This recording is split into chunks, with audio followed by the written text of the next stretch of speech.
On the soggy floor of one of the only remaining intact forests on the island nation of Singapore, the egg-sized heads of carnivorous creatures emerge from decaying leaves.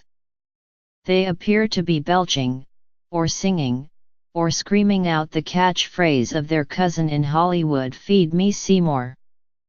This is Nepenthes ampullaria, an unusual pitcher plant found on the islands of Southeast Asia and the Malay Peninsula. And its Seymour is the worm larva of Xenoplaytyra beaveri, a species of fungus gnat that develops inside the plant's mouth. When grown, it looks like a mosquito with big biceps. They've got a strange relationship, these two. The plant gives the gnat baby a safe place to eat and develop. In exchange, the baby builds a web across the plant's lips, captures and eats other insects, and then defecates into its maw, or pitcher. The plant eats the ammonium-rich droppings. And all is well in this miniature world of weird. It's not romantic. It's not sweet. But researchers call this relationship mutualistic in a study published Wednesday in Biology Letters.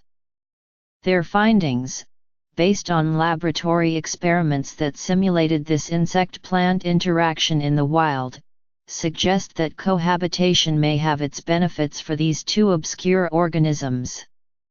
How tiny pitcher plant communities like this one and others the group is studying function may reveal secrets of plant and insect life, said Weng Gai Lam, a graduate student in botany at the National University of Singapore, who led the research. These pitcher plants carry out a quirky version of their family's strategies for surviving in a nutrient-poor environment.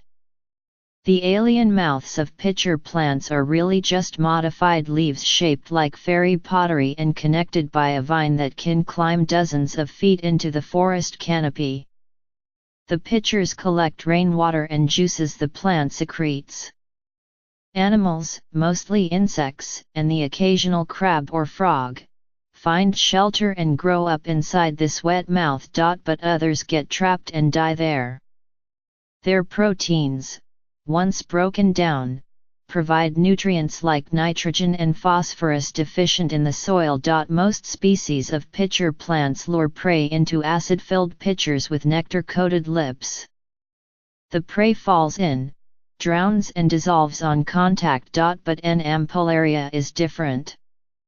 It makes less nectar and its juices are less acidic, and can't seem to dissolve insects whole.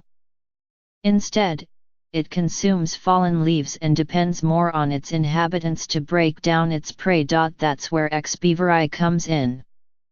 The larvae have only been found in these pitcher plants in Singapore, and then only in 4% of those sampled.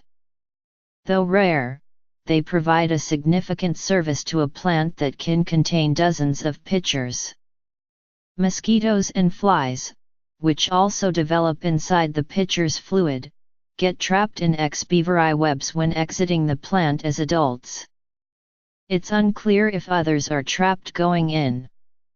The larvae behave kind of like some worms that capture prey like spiders in caves, only its cave is a very small pitcher, Mr. Lam said. In the lab, the insects captured mosquitoes and feasted on them for hours, depositing their nutrient-filled feces into the artificial pitcher like a toilet. The researchers wonder how important the web is for the plant and if other, more common inhabitants of N. ampullaria that don't make a web can also provide this service of breaking down prey. In the meantime, the pitcher's mouths are always open.